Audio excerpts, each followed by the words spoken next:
اعوذ باللہ من الشیطان الرجیم بسم اللہ الرحمن الرحیم۔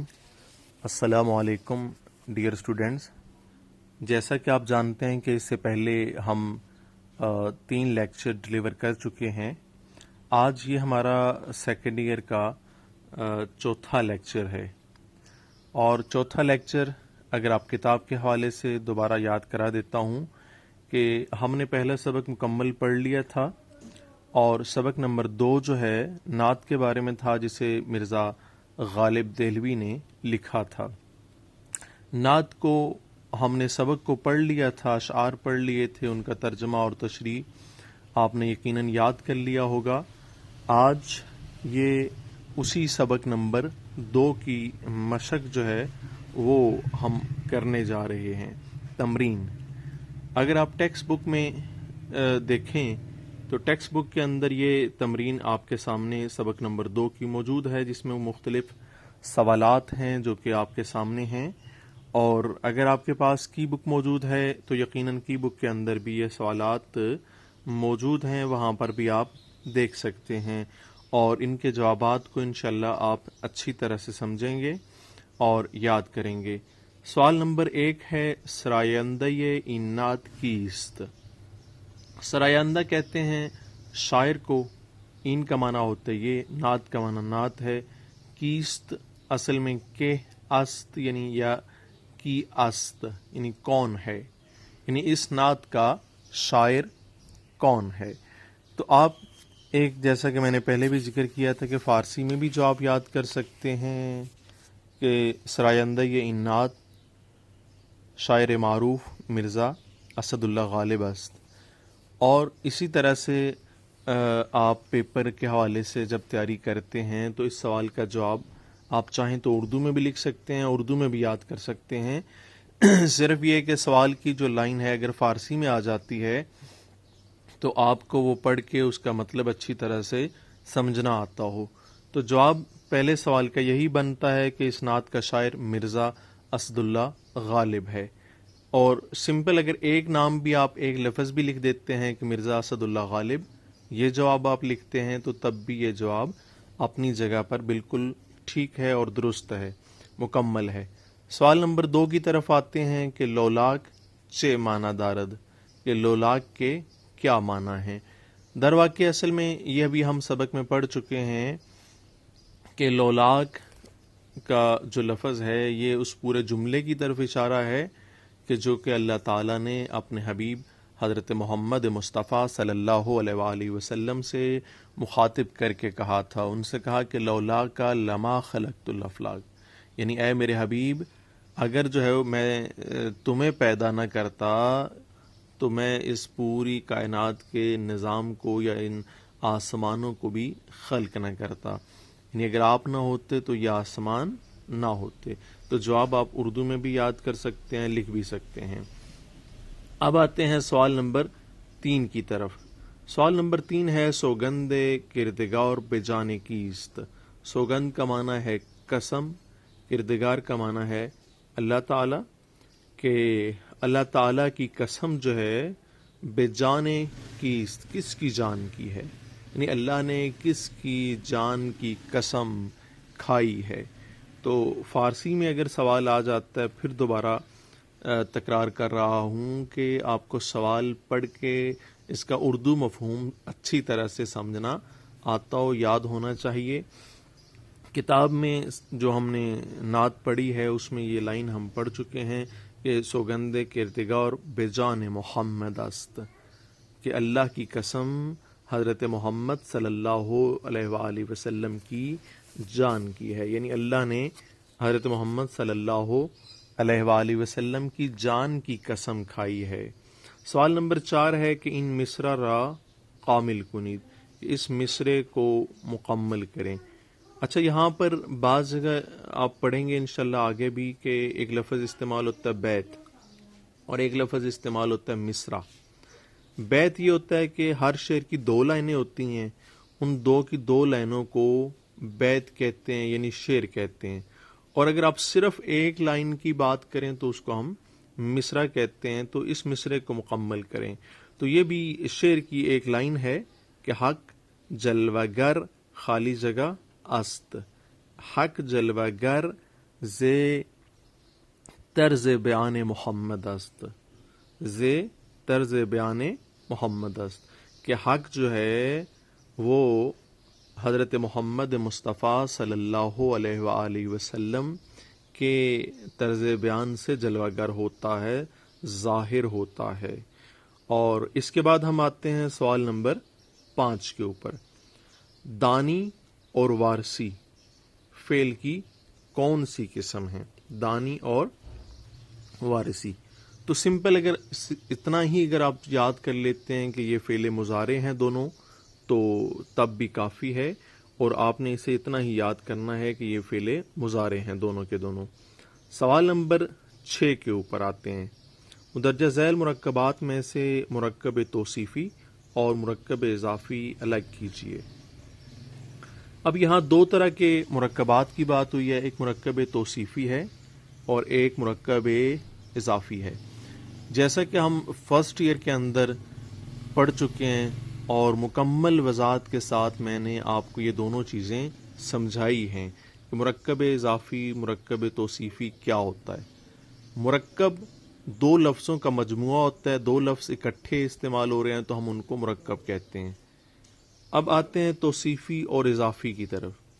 اضافی کی میں نے آپ کو وضاحت دی تھی کہ جب آپ ترجمہ کرتے ہیں، جیسے نیچے یہ الفاظ ہیں نا کلام حق، تو ترجمہ اس کا کیا بنتا ہے؟ اللہ کا کلام۔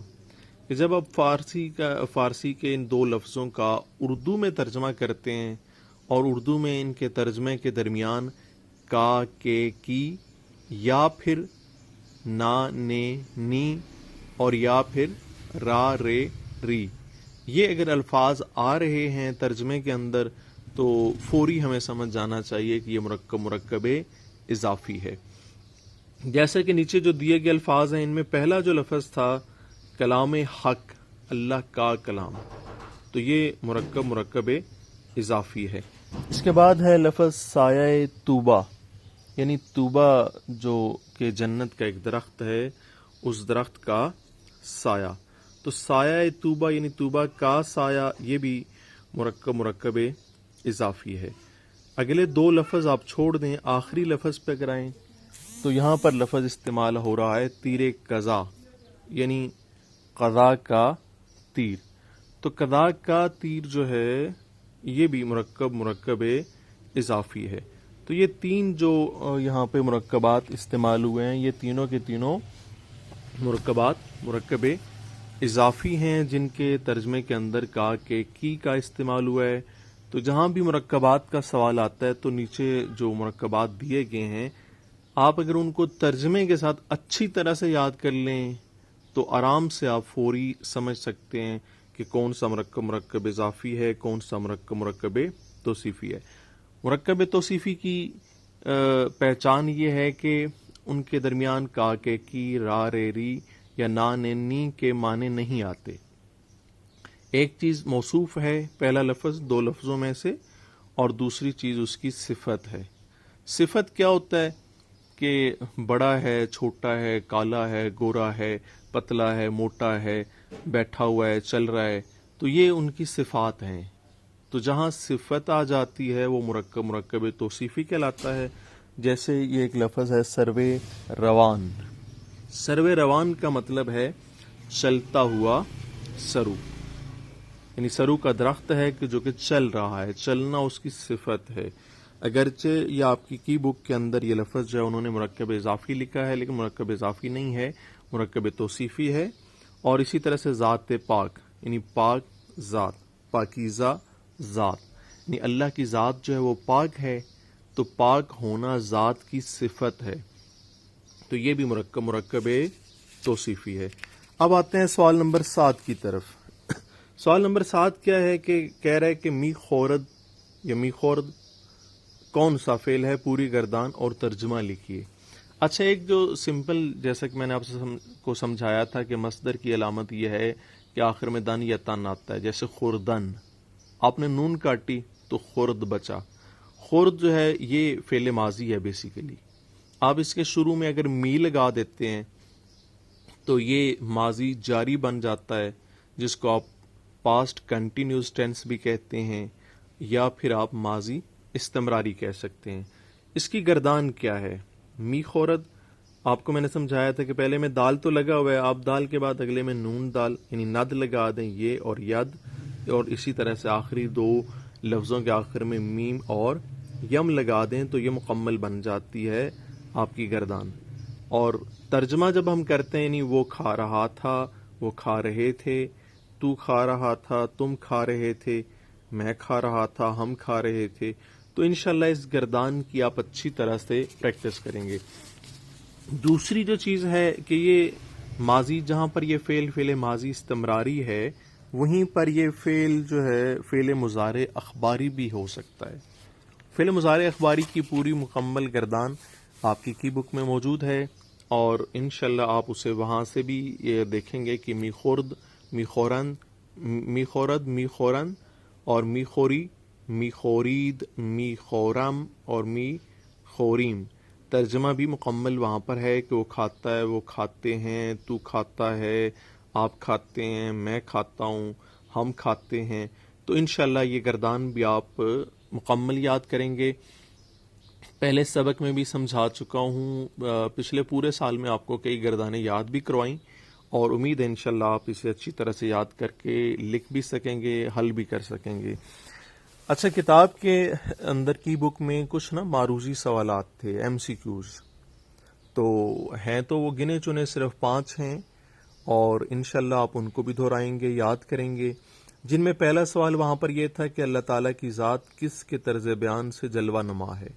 تو اللہ کی ذات جو ہے وہ حضرت محمد صلی اللہ علیہ وآلہ وسلم کی ذات سے، ان کے طرز بیان سے جو ہے وہ جلوہ نما ہے۔ اور دوسرا سوال وہاں پر یہ تھا کہ قسمت کا تیر کس کی کمان سے چلتا ہے؟ تو قسمت کا تیر جو ہے وہ حضرت محمد صلی اللہ علیہ وآلہ وسلم کی کمان سے چلتا ہے۔ اور سوال نمبر 3 تھا وہاں پر طوبہ جنت کی کس چیز کا نام ہے؟ تو جنت کے اندر جو ہے ایک درخت ہے، اس درخت کا نام جو ہے وہ طوبہ ہے، تو یہ ایک درخت کا نام ہے، جنت کے ایک درخت کا نام ہے۔ سوال نمبر 4 ہے غالب نے حضرت محمد صلی اللہ علیہ وآلہ وسلم کی تعریف کس کے سامنے پیش کی؟ تو نعت میں تعریف کی جاتی ہے حضرت محمد صلی اللہ علیہ وآلہ وسلم کی، تو غالب نے یہ تعریف اللہ کے سامنے پیش کی، ٹھیک ہے، تو اللہ تعالیٰ کے سامنے پیش کی، اس لیے آپ اس کو اسی طرح سے یاد کر لیں گے۔ آخری سوال یہاں پر یہ آ رہا تھا کہ کس کی شان سے اللہ تعالیٰ کی شان عیاں ہے؟